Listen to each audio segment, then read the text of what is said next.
नमस्कार साथियों, मैं आरजे राघव रेडियो धूम 89.6 का खास प्रोग्राम लेकर के हाजिर हूँ गेस्ट ऑफ द डे। साथियों, आप सभी जानते हैं program guest of the day में हम मुलाकात करते हैं अपने ही अंचल की किसी खास शख्सियत से। और इसी क्रम में आज हमारे साथ स्टूडियो में मौजूद हैं मोटवानी कंसल्टेंसी के ऑनर मोटवानी ब्रदर्स। हम आपको कह सकते हैं, आप हैं श्री जवाहर मोटवानी जी और आप हैं श्री हीरा मोटवानी जी। और हम जब भी बीमा की बात करते हैं तो उससे कहीं ना कहीं भागते हैं, मगर जब भी विपदा आती है, तकलीफ आती है, और जब ऐसी तकलीफ में कोई अपना साथ नहीं देता है, तब याद आती है इंश्योरेंस की। इंश्योरेंस के महत्व को आज भी बहुत कम लोग समझ पाते हैं। तो इसलिए इंश्योरेंस के महत्व को समझाने के लिए आज हमारे साथ स्टूडियो में मौजूद हैं मोटवानी ब्रदर्स, जो आपको बताएंगे इंश्योरेंस के बारे में, आपकी फाइनेंशियल प्लानिंग के बारे में, और भी आप कैसे बचत कर सकते हैं इसके बारे में भी। तो चलिए करते हैं प्रोग्राम की शुरुआत और स्वागत करते हैं आज के हमारे गेस्ट मोटवानी ब्रदर्स का। सर, आपका बहुत बहुत स्वागत है रेडियो धूम के program guest of the day में। तो आगे हम आपसे जानेंगे इंश्योरेंस के बारे में। सर, हम चाहते हैं कि आप अपने बारे में कुछ बताएं, मोटवानी कंसल्टेंसी के बारे में कुछ बताएं हमें और हमारे श्रोताओं को। मोटवानी कंसल्टेंसी एक्चुअल में ये एक बहुत ही पुराना हमारा फर्म है, जो कि पहले हीरा मोती एजेंसी के नाम से जाना जाता था। जब हमारे पूज्य पिताश्री स्वर्गीय लालचंद मोटवानी, जो कि इस अंचल के बहुत ही प्रसिद्ध बीमा अभिकर्ता रहे हैं, जिन्हें लगभग रायगढ़ क्या छत्तीसगढ़ के लोग भी उन्हें जानते हैं, उन्होंने 1967 में इस फर्म की शुरुआत की थी, जब उन्होंने डाकघर बचत योजनाओं का काम शुरू किया था। उसके बाद धीरे धीरे वो काम को करते करते जब आगे बढ़े तो 1970 में भारतीय जीवन बीमा निगम की निगाह इस अनमोल हीरे पर पड़ी थी और उन्होंने उनको अपनी टीम में शामिल किया। 1970 से हीरा मोती एजेंसी के नाम से चलती हुई यह फर्म 1998 में जब जवाहर एमबीए करके वापस लौटे और उन्होंने इसी व्यवसाय को चुना अपने लिए, अपने करियर के लिए, तो इन्होंने टेक्नोलॉजी के साथ में हमारी एक नई ऑफिस ओपन हुई, जिसे हमने मोटवानी कंसल्टेंसी का नाम दिया जी और तब से मोटवानी कंसल्टेंसी आप सब लोगों की सेवा में हाजिर। जी, और आपने मोटवानी कंसल्टेंसी के बारे में बताया। मैं जौहर जी आपसे निवेदन करता हूँ, रिक्वेस्ट करता हूँ कि आप हीरा जी के बारे में कुछ बताना चाहें तो आपके क्वालिफिकेशन के बारे में। और आपने तो एमबीए करके इसमें ही अपना करियर बनाने को सोचा। हीरा जी क्या सोच रहे थे उस समय? हीरा भैया सबसे बड़े भाई हैं हमारे परिवार में, और इन्होंने एमकॉम और एलएलबी की पढ़ाई की है। और इनका जो विशेष काम है वो इनकम टैक्स संबंधित काम है, और बहुत सारी ऐसी चीज़ें जो कंसल्टेंसी में गाहे बगाहे हमको देनी ही पड़ती हैं। जैसे आप किसी भी वित्तीय समस्या से ग्रसित हैं, तो बड़े भैया ने वो दौर देखा हुआ है जब म्यूचुअल फंड का यूटीआई म्यूचुअल फंड हुआ करता था। जब म्यूचुअल फंड को कोई नहीं जानता था, तब बड़े भैया उसकी भी सर्विसेज देते थे, और इस तरह उन्होंने अपने ज्ञान से बहुत सारी चीज़ों को, लोगों की समस्याएं दूर करने में उपयोग किया है। जी, और आपके ज्ञान से आज भी कई लोगों की समस्या दूर होंगी। और प्रोग्राम में आगे बढ़ते हैं, सबसे पहले जानना चाहते हैं फाइनेंशियल लिटरेसी के बारे में। ये क्या चीज़ होती है, कैसे लोग इसे समझते हैं? हालांकि ये शब्द इंग्लिश है और आज भी कुछ लोग जो इंग्लिश नहीं समझते हैं, यदि आप उनको आसान भाषा में समझा सकें तो। देखिए, लिटरेसी मतलब साक्षरता। जी जैसे कि हम अपने जीवन में शिक्षा को बहुत महत्व देते हैं ताकि हमारी अवेयरनेस, हमारी जानकारी बढ़े, उसी तरह वित्तीय साक्षरता जिसको हम बोलते हैं, फाइनेंशियल लिटरेसी, उसमें भी हमें इस चीज़ को बहुत आगे तक जाना चाहिए।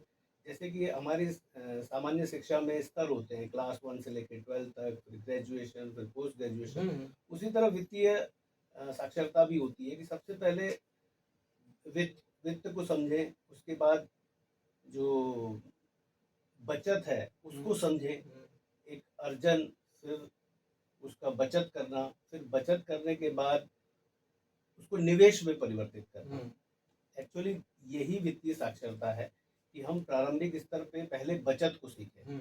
अगर हम अपने कमाए हुए धन में से कुछ अमाउंट बचा सकते हैं भविष्य के लिए, तो इसे बचत कहते हैं। जी उसके बाद ये क्लासेस बढ़ती हैं आगे, बचत के साथ में बीमा, बीमा के साथ में निवेश। जब तक हम इन सारी चीज़ों का समावेश एक जगह नहीं करेंगे तब तक हमारा फाइनेंशियल पोर्टफोलियो नहीं बनेगा। जी जी पर्सनल पोर्टफोलियो बनाने के लिए, पर्सनल फाइनेंशियल पोर्टफोलियो बनाने के लिए आपको इन सब चीज़ों की बहुत आवश्यकता पड़ती है, जो कि स्टेप बाय स्टेप व्यक्ति अपने करियर के साथ में करता चला जाए।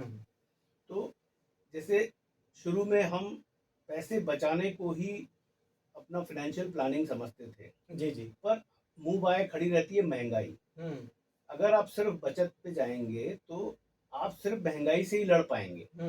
यानी कि आज आप कुछ बचत कर रहे हैं और आप उम्मीद कर रहे हैं कि 10 साल बाद हमें एक बहुत अच्छा खासा अमाउंट मिलेगा, लेकिन हम भूल जाते हैं कि महंगाई भी पीछे से मुंह बहाए खड़ी है। क्या बात 10 साल बाद आपको वो बचत बहुत मामूली लगेगी, कम बिल्कुल। लगेगी। जी जी तो अगर महंगाई से हमें आगे बढ़ना है तो हमें निवेश की तरफ जाना होगा। और एक व्यक्ति के जीवन में बहुत सारी चीज़ें आ सकती हैं, जैसे कि उसका अकस्मात चले जाना। अकस्मात चले जाने पर सबसे पहले मदद कौन करता है? बीमा। तो बीमा राशि दावे के रूप में यदि उसके परिवार को मिलेगी तो वित्तीय रूप से वो जिंदा रहेगा। तो बीमा का भी उतना ही इम्पोर्टेंस है। बिल्कुल तो किसी के भी जीवन में हमेशा देखिए 3 चीज़ों का बहुत ज़रूरी समावेश होना चाहिए कि उसने अपने अकस्मात खर्चों के लिए क्या योजना बनाई हुई है। कोई भी व्यक्ति के जीवन में 3 बड़ी चीज़ें हो सकती हैं आमतौर पे, जैसे कि उसका स्वास्थ्य खराब हो सकता है। तो आजकल इलाज इतना महंगा हो गया है कि स्वास्थ्य को ठीक करने के लिए आपका बहुत सारा धन खर्च हो जाता है। तो उसके लिए हेल्थ इंश्योरेंस है। जी जी दूसरा हो सकता है कि व्यक्ति अकस्मात चला जाए तो उसके लिए इंश्योरेंस है, लाइफ इंश्योरेंस है। तो लाइफ इंश्योरेंस के कई पार्ट होते हैं, ट्रेडिशनल प्लान होते हैं, यूलिप होते हैं और टर्म प्लान होते हैं।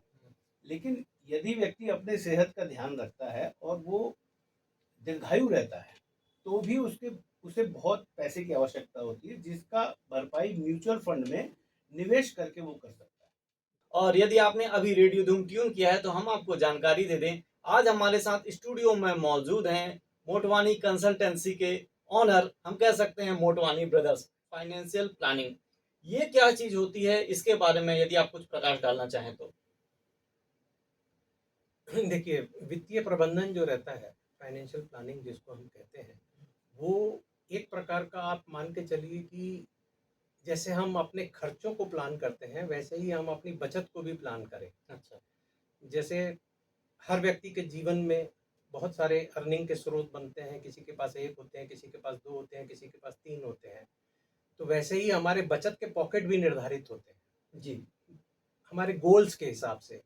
कुछ लोग अपने गोल बनाते हैं कि भई मुझे अपने बच्चों की शादी करानी है, कुछ लोगों के गोल्स होते हैं कि भई मुझे तो अपने बच्चों की पढ़ाई के लिए इतना पैसा चाहिए, किसी का गोल होता है कि मुझे अपने बुढ़ापे में मेरे शौक के लिए इतना पैसा चाहिए, किसी का ये रहता है कि मुझे तो घूमने का शौक है, मुझे घूमने के लिए इतना पैसा हर साल चाहिए। किसी के पास में ऐसे गोल्स रहते हैं कि भई मुझे कुछ दान धर्म करना है आगे चल करके, तो मुझे इतना पैसा और चाहिए। तो अलग-अलग व्यक्ति के अलग-अलग गोल्स रहते हैं। तो उन गोल्स को पहले निर्धारित करना पड़ता है कि मेरा सबसे टॉप प्रायोरिटी पे कौन-सा गोल है, उसके बाद में फिर कौन-सा, उसके बाद कौन-सा, उसके बाद कौन-सा। फिर उसके हिसाब से हम अपने निवेश की योजनाओं को उस हिसाब से चुनते हैं। और उसको चुनने के साथ में हम ये भी ध्यान रखते हैं कि यदि इस पूरी यात्रा में जो हम अपने जीवन की यात्रा चल रहे हैं और हमने अपने गोल्स निर्धारित कर रखे हैं, अपने वित्तीय प्रबंधन को बना के रखा हुआ है, यदि इसमें मैं इस चित्र में से, इस पिक्चर में से यदि मैं गायब हो जाता हूँ, निकल जाता हूँ, भगवान न करे यदि अकस्मात मृत्यु हो जाती है, तो मेरे इन गोल्स का क्या होगा? या तो वो जो मेरे सपने हैं वो वहीं के वहीं रह जाएँगे, और या फिर ऐसा होगा कि नहीं, मैंने उसके लिए भी प्रबंध कर रखा है, मैंने उसके लिए इस प्रकार से प्रबंध कर रखा है कि मेरे बीमा की राशि जो आएगी वो मेरे इन सारे सपनों को पूरा करेगी। तो मेरे बीमा की राशि कितनी होगी, ये भी मैं उन्हीं गोल्स के हिसाब से निर्धारित करूँगा। जिसे भारतीय जीवन बीमा निगम की भाषा में या बीमा की भाषा में कहते हैं ह्यूमन लाइफ वैल्यू। जी उसको हम लोग निकाला करते हैं कि भाई आपके टोटल खर्चे कितने आने वाले हैं आने वाले सालों में, और आपकी वैल्यू कितनी है, उसके हिसाब से आपका बीमा होना चाहिए। ऐसा ना हो कि वो अंडर इंश्योरेंस हो जाए, और हमारे गोल्स तो हैं मान लीजिए 1 करोड़ रुपए के, और हमारा इंश्योरेंस है केवल 10 लाख रुपए का। तो अगर हम नहीं रहे तो केवल 10 ही लाख हमारे परिवार को मिल रहे हैं, लेकिन हमारे सपने सारे के सारे रह गए। तो हमारा जो हमारे सपने हैं उसके हिसाब से हमारा बीमा होना चाहिए। तो सारे पॉकेट्स निर्धारित होने चाहिए, जिसमें बीमा भी है, जिसमें आपका निवेश भी है। कई प्रकार के निवेश हैं, कुछ लोग सोने पे निवेश करते हैं, कुछ लोग ज़मीन पे निवेश करते हैं, कुछ लोग म्यूचुअल फंड में करते हैं, कुछ लोग शेयर में करते हैं, कुछ लोग अपने हिसाब से अपनी जो बीमा पॉलिसियाँ हैं उसको बना करके चलते हैं, गोल बना के चलते हैं कि नहीं ये इस समय में मैच्योर होगी, उस समय में मेरे बच्चे की शादी का लगभग समय होता है, तो अगर मेरी बिटिया की शादी के समय में मुझे पैसे की ज़रूरत है तो ये पॉलिसी उस समय में मैच्योर होनी चाहिए। सरकारें भी इसी प्रकार से योजनाएं बनाती हैं। आप देखेंगे कि समय पे विभिन्न समय पे विभिन्न योजनाएं जो सरकार की तरफ से आती हैं वो भी इसी प्रकार से आती हैं, ताकि लोग उस अ, समझ लीजिए कि भावना के साथ में वो उस योजना के साथ जुड़ सकें जी और फिर वो गोल्स पूरे होते हैं और प्रबंधन होता है, हमारे वित्तीय प्रबंधन। तो इसके लिए आपको या तो आपके पास में स्वयं का नॉलेज हो, और यदि आप स्वयं के नॉलेज से संतुष्ट नहीं हैं तो आप किसी प्रोफेशनल से मदद ले सकते हैं। जी। और आपने निवेश की बात की तो बीमा की बात हम करते हैं। अलग अलग प्रकार के बीमा होते हैं, अधिकतर हमें सुनने मिलता है हेल्थ इंश्योरेंस होता है, लाइफ इंश्योरेंस होता है और भी इंश्योरेंस होते हैं। तो हम चाहते हैं यदि आप उनमें से धीरे धीरे करके किसी में प्रकाश डाल सकें। जैसे हम शुरुआत करना चाहते हैं हेल्थ इंश्योरेंस से। ये क्या चीज होता है हेल्थ इंश्योरेंस, कब काम आता है, कितना पैसा इन्वेस्ट करना पड़ता है? और अधिकतर लोगों को लगता है कि मैं पैसा इन्वेस्ट किया और हेल्थ समझते हैं स्वास्थ्य से संबंधित है, किसी वजह से मेरा स्वास्थ्य ठीक रहा तो मेरा पैसा पूरा बर्बाद हो जाएगा। वो तो एक बात की बात है, मगर उसको भी पहले सोच लेते हैं। तो आप क्या कहना चाहेंगे ऐसे लोगों से जो चाहते हैं बचत करना, मगर ऐसा सोचते हैं कि मैं तो बिल्कुल ठीक हूँ और कर पाऊंगा कि नहीं कर पाऊंगा? देखिए, हेल्थ इंश्योरेंस बहुत अच्छा प्रोडक्ट है और उसकी अवेयरनेस जो है अब देश में बढ़ती जा रही है। लाइफ इंश्योरेंस एक्चुअली मृत्यु के साथ रिलेट होता है, तो व्यक्ति अकस्मात मृत्यु की वजह से उसको अपने साथ रखता है। लेकिन हेल्थ इश्यूज जो है वो कभी भी किसी के साथ भी आ सकते हैं, तो ये अवेयरनेस पहले नहीं थी। जी इसमें हम आप व्यक्ति की एज, उसका परिवार की साइज, एक बच्चा है, दो बच्चा है, उसके साथ एक फैमिली फ्लोटर का एक स्कीम बनाते हैं। उसमें उनकी निर्धारित उम्र के हिसाब से प्रीमियम लगती है।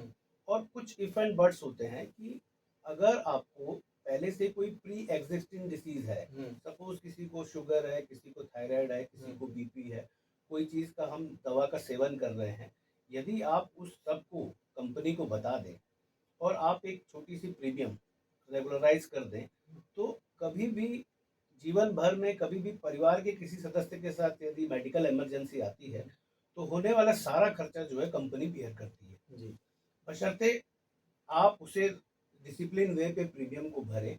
और ये प्रीमियम एक्चुअली आप भर कर खर्च नहीं कर रहे हैं, एक्चुअली आप ये इन्वेस्ट कर रहे हैं जी जी कि आज नहीं तो कल, कल नहीं तो परसों। ऐसा नहीं होता है कि कोई व्यक्ति बीमार ही ना पड़े। सबके जीवन में वो एक क्षण आता है जब उसका बहुत सारा पूंजी जो है वो हेल्थ के इश्यूज आने पर खर्च हो जाती है। जी तो वो आपने किसी कंपनी को जिम्मा दे दिया। अब इसमें क्लेम नहीं मिलना और क्लेम मिलना, ये बहुत सारा प्रश्न रहता है जनता बिल्कुल। में। ये तो भ्रमित रहते हैं लोग कि हम इंश्योरेंस ले लिए, पता चला पूरे शरीर का इंश्योरेंस लिए हैं, कल के दिन हमारे किडनी में कोई प्रॉब्लम हो गई, हॉस्पिटल वाले बोलते हैं आपका इंश्योरेंस इसमें काम नहीं आ रहा। तो इससे भी विश्वास उड़ जाता है।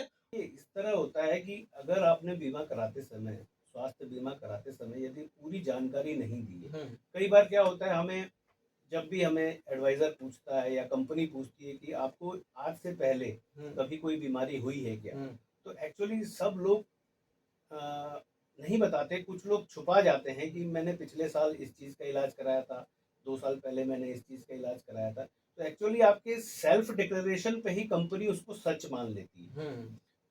2-4 साल बाद कभी आप किसी बीमारी से ग्रसित हुए और उसकी फाइंडिंग में ऐसा लगता है कि आपको शुगर तो 5 सालों से थी, आपको बीपी तो 5 सालों से था, कहीं से हिस्ट्री निकल आई, आपके किसी प्रिस्क्रिप्शन से डॉक्टर ने ऑलरेडी आपको बीपी की दवाई दी हुई है, तो यदि उस बीपी या शुगर की कारण आपको ये बीमारी हुई है, तो इसका मतलब आपने डिक्लेरेशन गलत दिया है। उस कंडीशन में कंपनी जो है आपका क्लेम डिनाई कर सकती है। जाने अनजाने मान लीजिए मुझे शुगर है और मुझे जानकारी ही नहीं और मैं बोल दिया, तो क्या कंपनी ऐसे प्रावधान नहीं रखती है कि पहले हमारा पूरा मेडिकल चेकअप हो जाए उसके बाद हम सामने वाले का बीमा करें? नहीं, ये लाइफ इंश्योरेंस में होता है। अच्छा हम प्री मेडिकल जो है वो हाँ। लाइफ इंश्योरेंस में जरूर कराते हैं, अच्छा लेकिन हेल्थ इंश्योरेंस में हम आपसे जो डिक्लेरेशन ले रहे हैं हम्म, ये कई बार आपसे पूछा जाता है। अच्छा आपके हेल्थ, तभी तो ऑनलाइन पॉलिसीज बिक रही है। यदि हम्म, मुझे देश भर में पॉलिसीज देनी है हम्म, तो एक एक पॉलिसी के पीछे हम अगर एक एक एडवाइजर जाएगा तो क्या पता हम कब पहुंच पाए। जी जी इसीलिए पब्लिक से यही निवेदन रहता है कि यदि आपको इंश्योरेंस लेना है तो आप ऑनलाइन भी जा सकते हो। हम आपको लिंक भेज देंगे, आप उससे क्लिक करिए, ओटीपी डालिए, प्रीमियम पे करिए, आप इंश्योर्ड हो गए। हम्म, अब इसमें डिक्लेरेशन में आप कोई भी कोताही मत बरतिए, जी क्योंकि अल्टीमेटली इसका असर आपको आने वाले समय में क्लेम के रूप में ही पड़ने वाला है। जी तो पहले जो आईआरडीए के अंतर्गत ये सारे नियम थे उसमें बहुत बदलाव आए हैं। अब ये आपकी स्वयं की ईमानदारी पर डिपेंड करता है कि आप इंश्योरेंस कराने के पहले कितने डिक्लेरेशन देते जी। और अधिकतर एक कहावत रहती है कि डॉक्टर से और वकील से कुछ नहीं छुपाना चाहिए। हैं। हम Yes, ये भी कह सकते हैं डॉक्टर से, वकील से और इंश्योरेंस एडवाइजर से कुछ भी नहीं कुछ भी छुपाना नहीं है। छुपाना। मान जी लीजिए, मान लीजिए किसी को शुगर है, यदि उसने हमें बता दिया तो हमने पॉलिसी में स्टार्टिंग में ही पेपर में डाल दिया कि आप शुगर से इतने वर्षों से ग्रसित हैं, हम्म तो आपके लिए स्पेशल पॉलिसीज बनी हुई है कि हम्म, शुगर वालों के लिए ये पॉलिसी, नॉन शुगर वालों के लिए ये पॉलिसी। अच्छा तो वो हम स्पेशल पॉलिसी आपको ऑफर करते हैं। हम्म, उसमें यदि शुगर की वजह से भी यदि आप बीमार पड़े हैं तो आपको पूरा क्लेम क्लेम। मिलेगा। और हेल्थ इंश्योरेंस की हम बात कर रहे थे, अब आते हैं सर लाइफ इंश्योरेंस में। इसमें भी लोगों को भ्रम रहता है। इसमें भी आपने जैसे प्रकार बताए थे कि टर्म लाइफ इंश्योरेंस होता है और भी बहुत कुछ होते हैं, तो कैसे कर पाते हैं? और एक बात हीरा जी आपने कही थी कि खुद की वैल्यू कितनी है। लाइफ इंश्योरेंस वैसे है कि मान लीजिए मैं एक, मेरी आमदनी 5 लाख रुपए सालाना है, तो मुझे 25 करोड़ का बीमा नहीं मिल सकता है ना। यदि मेरी 25 करोड़ सालाना है तो मैं 10 लाख का बीमा लेके क्या करूंगा? तो कैसे कर सकते हैं? और कंपनी कितने डिसाइड करती है मेरी इनकम के अनुसार कि कितनी वैल्यू हो सकती है मेरे जाने के बाद?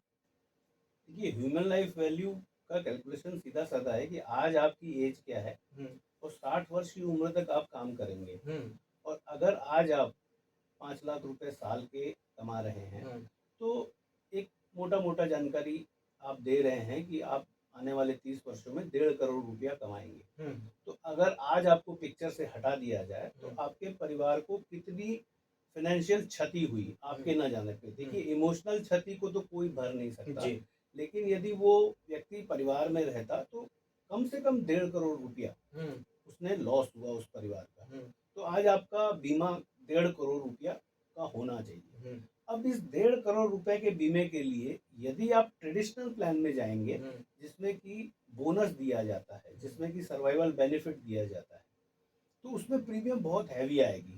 हो सकता है वो प्रीमियम 2 लाख हो, 2.5 लाख हो, 3 लाख हो। तो 5 लाख कमाने वाले को 3 लाख रुपए बीमा देने में अभी दिक्कत हो सकती है। जी जी तो इसलिए फिर टर्म इंश्योरेंस का कॉन्सेप्ट आया। हम्म टर्म इंश्योरेंस में ये होता है कि कंपनी आपको बीमित तो कर देगी, हम्म लेकिन उस पैसे का ब्याज या बोनस आपको ट्रेडिशनल प्लान की तुलना में कम मिलेगा या नहीं मिलेगा। अच्छा और ऐसी भी चीज़ें आई हैं कि आपका टर्म इंश्योरेंस यदि हम करते हैं, आपसे हमने एक प्रीमियम लिया, निर्धारित उम्र में निर्धारित अवधि तक हमने आपसे प्रीमियम लिया, उसके बाद प्रीमियम लेना छोड़ दिया। और आपको जब तक अपने को बीमित करना है, जिस उम्र तक बीमित करना है, वो चाहे 80 हो, चाहे 85 वर्ष हो, चाहे 90 वर्ष हो, आपको बीमा मिलेगा। और यदि आप भगवान की दया से दीर्घायु रह गए तो वो प्रीमियम भी हम वापस कर देंगे, अच्छा बिना ब्याज के, बिना बोनस के। क्या बात।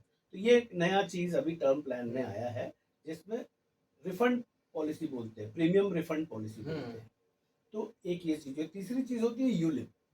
यूलिप में क्या होता है? Unit linked insurance plan. Unit link से साफ है कि इस योजना में दिया गया पैसा बाजार से संबंध रखेगा। बाजार मतलब शेयर बाजार। उसमें से कुछ पैसा आपका शेयर बाजार में इन्वेस्ट किया जाएगा। बीमा में जो मोर्टेलिटी चार्जेस होती हैं वो आपकी प्रीमियम में से काटी जाएंगी। और जो पैसा बाजार में हमने निवेश किया है, हो सकता है अगर फंड मैनेजर ने अच्छी जगह पे वो पैसे प्लेस किए हैं तो आपको ज़्यादा लाभ मिलेगा और आपका बीमा साथ में चल ही रहा है। तो 3 प्रकार हैं। एक, बाजार से कुछ भी संबंध नहीं रख रहा है, आपको बोनस या ब्याज के रूप में वापस आ रहा है। दूसरा, बिना बोनस और ब्याज के रूप में आपको प्रीमियम वापसी पॉलिसी मिल रही है, हम्म, और तीसरा बाजार से संबंधित है। हम्म, यदि आपके उस 15-20 सालों में बाजार ने अच्छी ग्रोथ कर ली, हम्म, तो आपको ज़्यादा लाभ भी मिल सकता है ट्रेडिशनल प्लान से, और कम भी मिल सकता है। तो लेने वाले की फाइनेंशियल प्रोफाइल पे डिपेंड करता है कि वो, उसकी अवेयरनेस पे डिपेंड करता है कि आज वो क्या लेना चाहता है। तो सर इसमें एडवाइजर का रोल तो बहुत बढ़ जाता होगा, क्योंकि जरूरी नहीं कि यदि मैं आपके पास आया हूँ और मैं बताया कि मुझे हेल्थ इंश्योरेंस या लाइफ इंश्योरेंस लेना है, मैं अपने बारे में सब सच बताता हूँ, तो मैं कौन सा लूँ ये मैं कंफर्म नहीं कर पाता हूँ। और बात जब भी शेयर मार्केट की आती है, हम जानते हैं कि निरंतर उछाल में ही रहता है, बहुत कम ऐसा होता है कि पूरा का पूरा मार्केट ढह जाए, मगर ऐसा नहीं होता है। मगर फिर भी एक डर रहता है कि हमारा पैसा शेयर में तो नहीं चला जा रहा है। तो एडवाइजर का कितना रोल पड़ जाता है? आप कैसे लोगों को बताते हैं कि कौन सा उचित होगा आपके लिए, और एक सामान्य तौर पर कैसे लोगों को लेना चाहिए? हमारे रेडियो में बहुत सारे श्रोता हैं, अलग अलग वर्ग के हैं, तो हम चाहते हैं कुछ ऐसा आप बता दें ताकि बहुत कम कंसल्टेंसी में भी, या किसी कोई यदि उसको एडवाइजर गलत एडवाइस भी दे रहा है तो तुरंत पकड़ ले कि नहीं, हम तो रेडियो में सुने थे और ये वाला हमारे लिए हो सकता है। यदि आप इसके बारे में कुछ कहना चाहें तो। ये सबसे पहले तो अभी आपने बातों के दौरान मुझे कहा था कि कुछ लोगों को दिमाग में ये आता है कि ये जो प्रीमियम हम दे रहे हैं, हम्म, ये हमारा लॉस है, हमको कुछ फायदा नहीं हो रहा है, हमको कहीं इसका क्या बेनिफिट मिल रहा है। इसका कोई बेनिफिट नहीं मिल रहा, हम बीमार नहीं पड़े तो हमारा तो प्रीमियम चला गया। तो ऐसे लोगों के लिए और ऐसे व्यक्तियों के लिए मेरा एक बहुत ही छोटा सा प्रश्न है उनसे, कि वो अपने जीवन में न जाने कितनी बार अपनी मोटरसाइकिल, अपनी कार, अपने वाहन चेंज करते हैं, हम्म, और क्योंकि उनको इंश्योरेंस कराना जरूरी है कानून के हिसाब से, जी, तो वो उसकी प्रीमियम देते हैं। हम्म, तो आज एक 1 लाख रुपए की मोटरसाइकिल खरीदने वाले व्यक्ति 1 लाख रुपए का मोटर इंश्योरेंस तो कराता है, लेकिन उस पर बैठे हुए उसके चलाने वाले लाखों करोड़ों रुपए के आदमी का इंश्योरेंस नहीं होता। जी, तो 1 लाख रुपए का इंश्योरेंस हम करा रहे हैं क्योंकि वो एक वस्तु है, वो हमको ऐसा लगता है कि नहीं, वो कानून भी है कि भाई मुझे नहीं कराऊंगा तो चालान हो जाएगा, तो उस चालान के डर से हमने उसका बीमा करा लिया। लेकिन उस पर बैठने वाले व्यक्ति का, जो कि लाखों करोड़ों का है, जो कि अपने परिवार के लिए एक अमूल्य निधि है, वो एक की पर्सन है, वो कमा के ला रहा है घर में, उसका इंश्योरेंस नहीं होता। जी, तो ये इंश्योरेंस इसलिए नहीं है कि आपको फायदा हो या नुकसान हो, इंश्योरेंस इसलिए है कि वो एक गार्ड है, वो एक सेफ गार्ड है, वो आपके लिए एक चौकीदार का काम कर रहा है। आज तक किसी भी व्यक्ति ने अपने चौकीदार को बुला करके ये नहीं कहा है कि फोकट की तनख्वाह ले रहे हो, एक बार भी चोरी नहीं हुई है। क्या बात। बहुत बढ़िया एग्जाम्पल दे रहे हैं आप। तो इसलिए आप इस इंश्योरेंस को, आप प्रीमियम को आप ऐसा मत समझिए कि ये आपका कोई निवेश है, ये आपका एक सेफ गार्ड है। अब सवाल ये उठता है कि कई बार आपने अभी पूछा कि किसको क्या लेना चाहिए, तो हमारी एक सलाह रहती है कि आप धीरे धीरे सारी चीज़ों में आगे बढ़िए, और एक एक चीज़ को आप कवर करते चलिए। सबसे पहले आप अपने जीवन को कवर करिए, अपने स्वास्थ्य को कवर करिए। उसके बाद अगर आपके पास में पैसा बचता है तो आप बाकी दूसरी जो दिगर योजनाएं हैं उसमें आप जाइए। तो उसमें भी जाने के लिए जब आप पहुंचते हैं किसी एडवाइज़र के पास में, तो वो आपको कई प्रकार के म्यूचुअल फंड की एडवाइस देता है, कई प्रकार की योजनाएं रहती हैं उसकी एडवाइस देता है। अब उसमें आपको ये देखना है कि आपकी उम्र क्या है और आप कितनी रिस्क ले सकते हैं।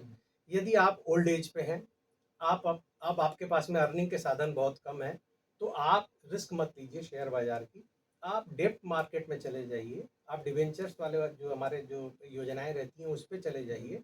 उसमें आपको बहुत ही अच्छा रिटर्न जो है वो आपको एफडी से भी ज़्यादा ही मिलेगा कुछ ना कुछ, और आपका पैसा सेफ रहता है। तो बुढ़ापे में आपको सेफ गेम खेलना चाहिए। लेकिन यदि आप यंग एज पे हैं, आपके पास में अभी बहुत सारी लंबी लाइफ पड़ी हुई है, तो आप शेयर मार्केट को जा सकते हैं। और एक तो ये बहुत ही लोगों के दिमाग में एक बड़ी चीज घूमती रहती है कि शेयर बाजार जो है उसमें जाएंगे तो हम लोग बहुत घाटा उठा लेंगे। जी, जी, जी। तो घाटा इसलिए होता है क्योंकि आपके पास सब्र नहीं है। शेयर मार्केट हमेशा निवेश की चीज है, संपत्ति है, उसको हम एसेट्स मानते हैं।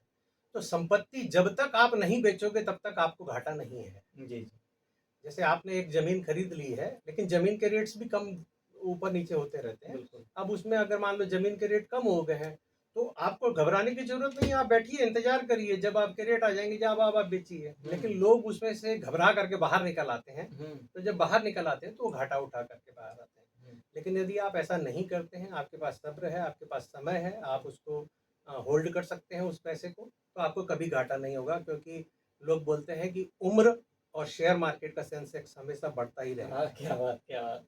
बहुत बढ़िया तरीके से आप एग्जाम्पल दे दे के ही बता रहे हैं, और आप तो लॉ भी किए हैं, कानून में हैं, और आपने एक कानून का जिक्र किया कि नियम बना दी सरकार की बाइक का इंश्योरेंस करवाना जरूरी है।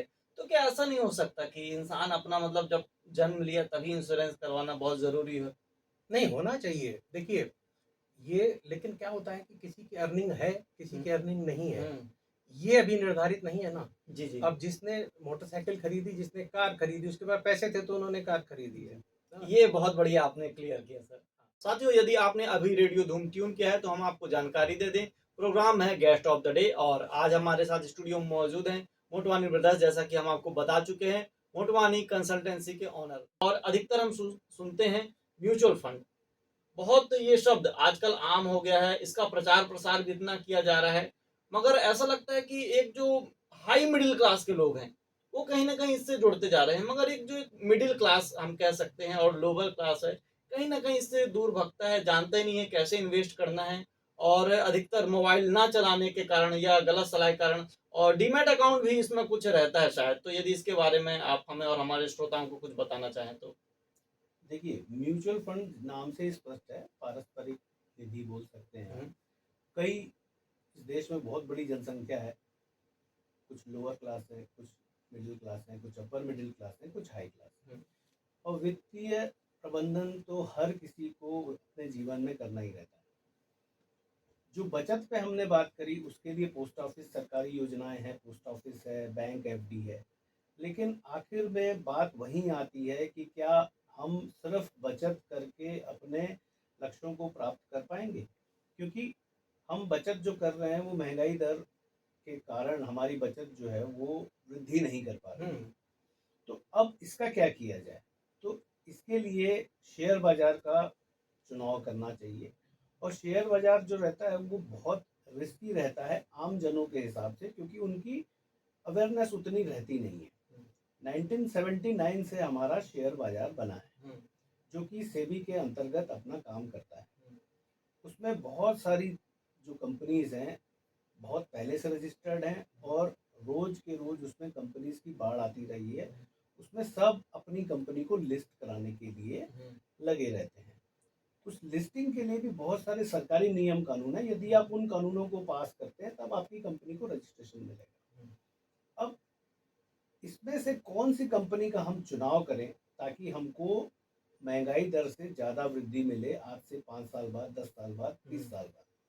ये चुनाव किसी भी आम जन के लिए कठिन है।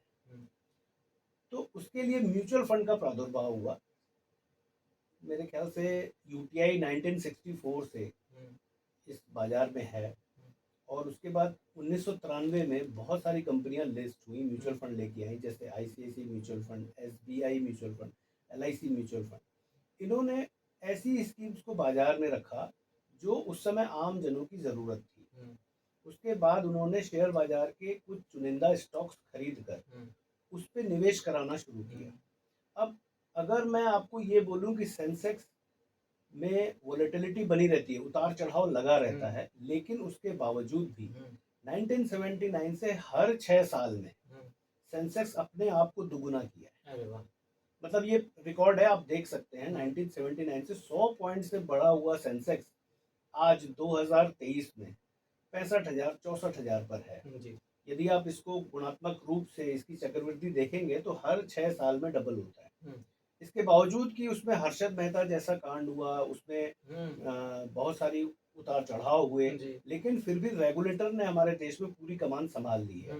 अब बाजार का उतार चढ़ाव किसी फ्रॉड या किसी चीटिंग के कारण नहीं होता है, वो अर्थव्यवस्था की ऊपर होने और नीचे होने पर अपना रिफ्लेक्शन देता है। तो 6 साल में रकम डबल होना माने लगभग 12% का चक्रवृद्धि ब्याज देना, तो जो सेंसेक्स 1979 से देता आ रहा है। अगर हम आज बैंक में या सरकारी योजना में एफडी करते हैं तो हमारी रकम 10 से 11 वर्षों में डबल होती है, और शेयर बाजार में यदि हम निवेश करते हैं तो 6 वर्षों में ये डबलिंग हो जाती है। अब आप ये देखिए कि पुरानी पिछले 15 साल देश के उसमें अर्थव्यवस्था कैसी थी और आने वाले 15 सालों में देश की अर्थव्यवस्था कैसी होगी, जबकि पूरा विश्व हमारे देश को देख रहा है कि हम स्वीट स्पॉट बने हुए हैं। कोरोना के बाद भी हमारा देश जो है सबसे पहले उठ खड़ा होने वाला देश है। चाइना प्लस वन की जो है क्रेडिबिलिटी पहले से कम हो गई है। जी जी। जो बहुराष्ट्रीय कंपनियां हैं वो हमारे देश को बहुत अच्छी निगाह से देख रहे हैं और हमारे यहाँ निवेश करने को आ रही हैं। बिल्कुल। तो अब अगर आप शेयर बाजार को उस दृष्टि से देखेंगे जो आज से 25-30 साल पहले देखा जाता था, तो वो सही नहीं है। जी। कोई भी कंपनी साल में 12 से 15% रिटर्न जनरेट करती है। हम उस कंपनी में म्यूचुअल फंड के थ्रू अपनी भागीदारी करते हैं। जैसे मैं एक एग्जांपल दूं, समझिए हमारे देश का सबसे बड़ा सरकारी बैंक SBI। अगर आप SBI को 40 सालों से उसमें कुछ पैसे FD के रूप में निवेश कर रहे हैं या बचत खाते खोल रहे हैं, तो ये क्यों खोल रहे हैं? क्योंकि आपको SBI पर ट्रस्ट है। जी जी बिल्कुल। आपको ट्रस्ट है। पर यदि इसका दूसरा पहलू देखें कि यदि जब आप बैंक में FD करते हैं, यानी आप बैंक को ऋण दे रहे हैं, तो बैंक आपको उसके बदले ब्याज दे रहा है। आपने 1 लाख रुपए की FD की, बैंक ने 6-6.5% का ब्याज देकर आपको लौटाया और ये बखूबी ईमानदारी से कई वर्षों से चल रहा है। पर हमारे दिमाग में ये नहीं आया कि बैंक भी तो एक बिजनेस कर रही है। जी जी। आपसे FD ले रही है और उसको किसी भी रूप में दूसरे जन को ट्रांसफर कर रही है लोन के रूप में, चाहे वो हाउसिंग लोन हो, चाहे वो पर्सनल लोन हो, चाहे वो गाड़ियों का लोन हो। तो बैंक कितना चार्ज कर रही है? बैंक चार्ज कर रही है आपको 6.5% देने के बाद उनको 10%, 11%, 12%। तो वो 6% एक्चुअली बैंक की कमाई है। यही बिजनेस चल रहा है। तो हम क्यों ना SBI में FD करने के बजाय हम SBI का शेयर ले लें। जी जी। तो जो बैंक कमाएगा वो आप कमाएंगे। तो यही म्यूचुअल फंड है कि कई सारे रिटेलर लोगों का पैसा इकट्ठा करके एक फंड मैनेजर अपनी बुद्धि के हिसाब से, अपने कौशल के हिसाब से कुछ स्टॉक्स खरीदता है। उसमें जो भी प्रॉफिट होती है लॉन्ग टर्म में अपने निवेशकों को बराबर बराबर बांट देता है। बहुत बढ़िया तरीके से आप बता रहे हैं, गूढ़ जानकारी दे रहे हैं और इसमें डीपली जाना भी अपने आप में एक बहुत बड़ी बात हो जाती है। मगर हमारे कुछ ऐसे श्रोता भी हैं जो यहाँ तक पहुँच नहीं पाते, तो उनके लिए एक आम प्रश्न है मेरे पास। आपने SBI की बात की और हर्षल मेहता की बात की, चिट फंड कंपनियां जिसकी वजह से अच्छी खासी कंपनियों को हम शक की निगाहों से देखते हैं, वो ट्रस्ट ही नहीं रह गया। तो और एक साथ में जोड़ दे रहा हूं, मैं जानता हूं बखूबी आप इसका जवाब दे पाएंगे कि इंश्योरेंस एडवाइजर, जिसे पहले हम एजेंट समझते थे, मैं एजेंट और एडवाइजर को थोड़ा सा अलग करना चाहता हूँ। लोग भागते थे, देख लेते थे कि इनके हाथ में बैग है और ये मिले, इनका मतलब ऐसा लग रहा था कि उधार मांगने आए हैं, किडनी मांग लेंगे हमारी। तो ये छवि कैसी हुई? और चिट फंड कंपनी के कारण जो नुकसान हुआ है, बोलते हैं दूध का जला छाछ को फूंक के पीता है, उसकी वजह से कितना नुकसान हुआ है और अब कहीं हद तक कम हुआ है। तो अब कैसे जो हमारे श्रोता हैं, जो भी इन्वेस्टर हैं, कैसे इन्वेस्ट कर पाएंगे? देखिए, मैं आपको ये बता दूं कि जैसे सिगरेट के पैकेट में लिखा होता है ना कि सिगरेट पीना स्वास्थ्य के लिए हानिकारक है, और उसके नीचे में बहुत सारे इंस्ट्रक्शन दिए रहते हैं। ऐसे ही बहुत सारी चीज़ें रहती हैं जिसके नीचे में बहुत इंस्ट्रक्शन दिए रहते हैं, तो वो सब पतले अक्षरों में, छोटे अक्षरों में लिखा रहता है। तो मैं अपने श्रोताओं को ये जानकारी देना चाहता हूँ या ये निवेदन करना चाहता हूँ कि जब भी उनके पास में कोई एडवाइज़र आ रहा है, एजेंट आ रहा है और वो अपनी बात को रख रहा है, तो वो उनसे इस बात के लिए प्रमाण मांगे कि क्या उनकी कंपनी जो है वो IRDA से संबंध है, सेबी से संबंधित है, या रिजर्व बैंक से उसके पास में कोई लाइसेंस है। उनके फार्मों को वो बड़े गौर से पढ़ें और नीचे में जो छोटे अक्षरों में लिखा रहता है उसको जरूर पढ़ें। जो छोटे अक्षर लिखा रहता है उसी में ही सारा दारोमदार है। यदि वो छोटे अक्षरों को पढ़ना सीख जाएंगे तो वो ये भी समझ जाएंगे कि कौन सी कंपनी में पैसा जमा करना है, कौन सी कंपनी में नहीं करना है। लेकिन यदि वो ऐसा नहीं करते हैं तो आप मान के चलिए कि वो किसी न किसी स्कैम में फंस जाते हैं। जैसे मैं आपको बता दूं कि जितनी भी चिट फंड कंपनियां होती हैं या जितनी भी प्राइवेट कंपनियां होती हैं, उनका टारगेट इन्वेस्टर जो रहता है वो एक पढ़ा लिखा व्यक्ति नहीं होता। उसका टारगेट इन्वेस्टर होता है गांव का व्यक्ति, जिसको कि पैसे मिले हुए हैं, या तो भूमि अधिग्रहण से उसके पास पैसे आए हैं, या वो एक संपन्न किसान है, या उसके पास में कुछ ऐसा पैसा आया हुआ है जो कि उसके पास अचानक से उससे लॉटरी निकल गई या कुछ ऐसा पैसा उसके पास आया हुआ है, वो उसको टारगेट करते हैं और वो उनके पास जाते हैं और उनको बहुत सारी चीज़ें बताते हैं, उनको यहाँ तक प्रलोभन देते हैं कि तुमको हम बैंक से ज़्यादा ब्याज देंगे, तुमको म्यूचुअल फंड से ज़्यादा ब्याज देंगे, तुमको इंश्योरेंस से ज़्यादा पैसा मिलेगा, तुमको जो तुम खेती कर रहे हो उससे भी ज़्यादा पैसा मिलेगा। और उनको वो एक प्रोजेक्शन दिखाते हैं कि देखो तुम अपना पैसा इतना जमा करोगे तो इतना मिलेगा। लेकिन वो नीचे में एक लाइन लिख देते हैं कि ये जो है इसे प्रोजेक्शन है, ये हम आपको देंगे नहीं, ये कोई गारंटी नहीं है। वो छोटे अक्षर जो है कोई पढ़ता नहीं, साइन कर देता है, दे देता है। जो पढ़े लिखे लोग भी नहीं देते हैं तो वो लोग दे देते हैं। तो इसमें एडवाइजर की कितनी भूमिका बन जाती है, और इस वजह से भी जो एडवाइजर का नाम बदनाम हुआ है, इसको मैं जिक्र कर रहा हूँ, क्योंकि आप तो बहुत अच्छा कर रहे हैं मगर आपकी छवि किसी और व्यक्ति ने धूमिल कर रखी है। उस गांव के व्यक्ति को नहीं मालूम कि आप असली पर्सन है कि वो असली पर्सन है। इसको आप कैसे बताना चाहेंगे? नहीं देखिए, गांव के व्यक्ति के पास में अब जब हमारे पास में गांव के व्यक्ति आते हैं या हम उनसे मिलते हैं तो हम उनको समझाते हैं ये सारी चीज़ें, जो चीज़ें हम आपको अभी बता रहे हैं, ये सारी चीज़ें हम उनको समझाते हैं, सिखाते हैं, बताते हैं। और उनको ये भी बोलते हैं कि देखो, पुराना ज़माना चला गया है, अब नया ज़माना आ गया है। आपकी भी नई पीढ़ियाँ आ गई हैं, जो कि मोबाइल से और आपके कंप्यूटर समझ लीजिए से। कंप्यूटर से वो लोग वेल कनेक्टेड हैं। तो अगर अपने पास में नहीं ज्ञान है, तो आप उनसे भी ज्ञान लीजिए, उनको बोलिए कि खोजो इसके बारे में क्या है। तो आजकल लोग बच्चे जो हैं, चाहे गाँव के भी हैं, बहुत स्मार्ट हैं। वो लोग भी अपने मोबाइल पे वो सारी चीज़ें निकाल करके रख लेते हैं, जो चीज़ें हम आपको बता रहे हैं। और वो अपने पेरेंट्स को ये सब चीज़ें बताते हैं। तो धीरे-धीरे अवेयरनेस वहाँ पे भी पहुँच गई है, ऐसा नहीं है कि नहीं पहुँची, वहाँ पे भी अवेयरनेस आ गई है।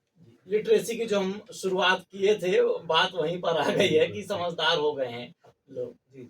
और सर, ऑनलाइन का जिक्र किया था आपने, ऑनलाइन भी प्रीमियम लेते हैं लोग। अधिकतर फंसते हैं हम क्लेम में। इंश्योरेंस लेना कोई बड़ी बात नहीं, आप पैसा दे रहे हैं तो कोई व्यक्ति पैसा ले लेगा, मगर जब क्लेम की बात आती है तो ऑफलाइन ऑनलाइन में क्या अंतर है? और ऑनलाइन में समझ नहीं आता, बोलते हैं जीरो कमीशन, तो लोग तो समझ जाते हैं कि हम एजेंट यदि हमारे माध्यम से 20% कमीशन पा रहे हैं, वहां 0% कमीशन है, हम उसमें इन्वेस्ट कर देते हैं। बाद में वो पता चलता है उसमें तो छोटे अक्षर का प्रावधान पता नहीं कहाँ रहता है। तो इसके बारे में क्या कहेंगे? देखिए, क्लेम जहाँ तक सवाल है, इंश्योरेंस क्लेम IRDA के अंतर्गत आते हैं। मैंने आपको बताया कि यदि आपने प्रीमियम डिसिप्लिन रूप से अपना समय पे पे किया है तो क्लेम मिलने में कोई अड़चन नहीं है। व्यक्ति डायरेक्ट इंश्योरेंस ऑफिस जा सकता है और वहाँ से अपना क्लेम कर सकता है।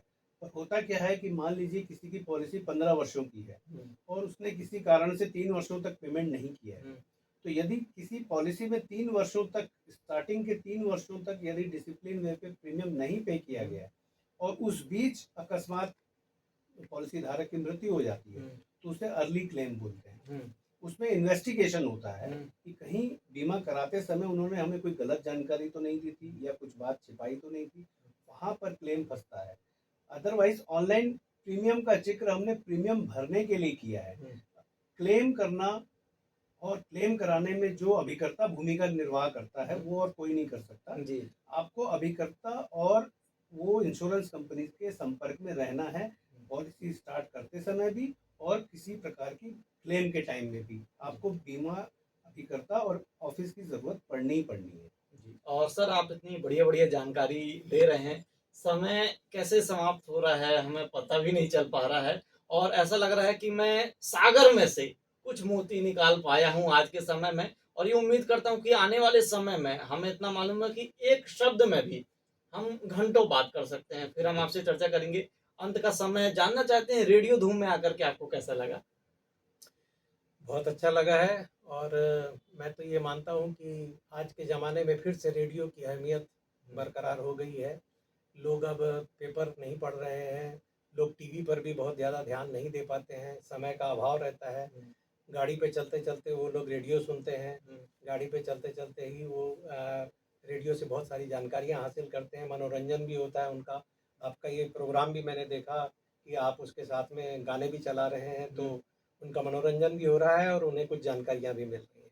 बहुत अच्छा लगा है धूम में आकर। और जाते जाते एक संदेश जो आप हमारे श्रोताओं को देना चाहें, चाहे इन्वेस्टर हों, चाहे म्यूचुअल फंड में, किसी भी प्रकार से एक छोटा संदेश आप हमारे श्रोताओं को देना चाहें तो?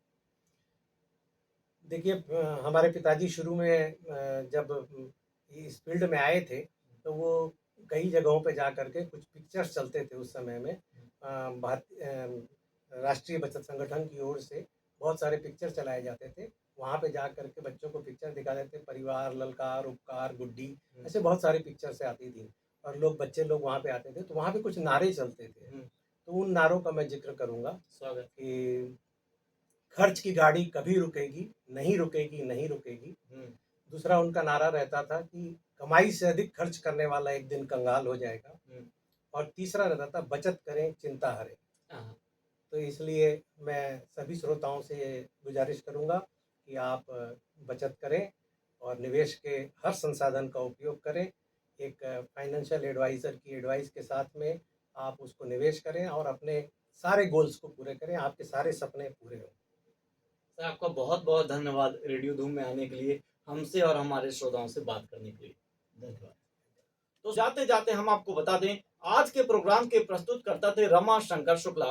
मगर साथियों, आप अभी कहीं जाइएगा नहीं, सुनते रहिए रेडियो धूम 89.6, क्योंकि आपके मनोरंजन की जिम्मेदारी अब है हमारी। नमस्कार।